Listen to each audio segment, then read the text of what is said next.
Lucius Cornelius Sulla Felix, a man known for his military power, born from a place of poverty and nothingness, worked his way up in the military so then he could one day be able to seize control of Rome, which would end up ultimately impacting our lives forever.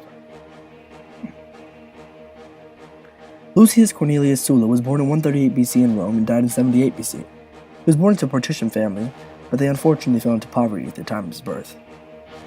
He then became a very celebrated military leader, most known for his success in the Juguthine War, as well as overthrowing Marius in the Civil War, helping make him consul for life in 82 BC.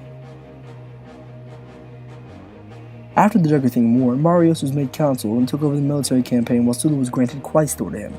This made Sulla angry and made him march on Rome at the head of 6 legions, ultimately leading to the reversal of his decision.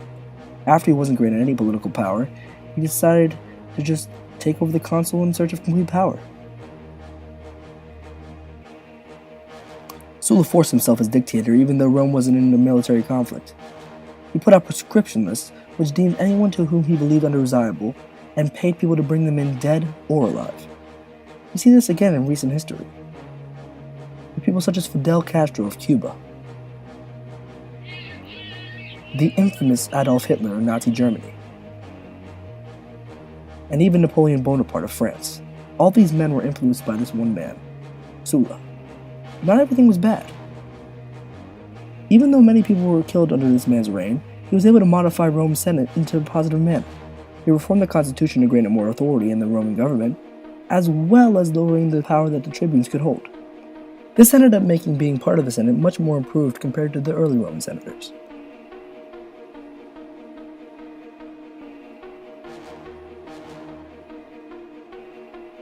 Sulla set up different court systems to handle different types of crimes, which influenced how our court systems are today.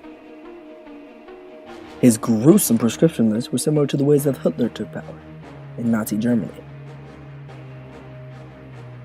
Sulla, after ruling over Rome as dictator from 82 BC to 79 BC, decided that he would retire. He left to his country home near Puteoli and retired with his wife and his long-time male lover. I said, wait a minute, wait a minute! He then began writing memoirs, which he finished in 78 BC, just before his death. He then died from a fever. Some accounts speculate liver damage or a ruptured gastric ulcer, but a fever nevertheless.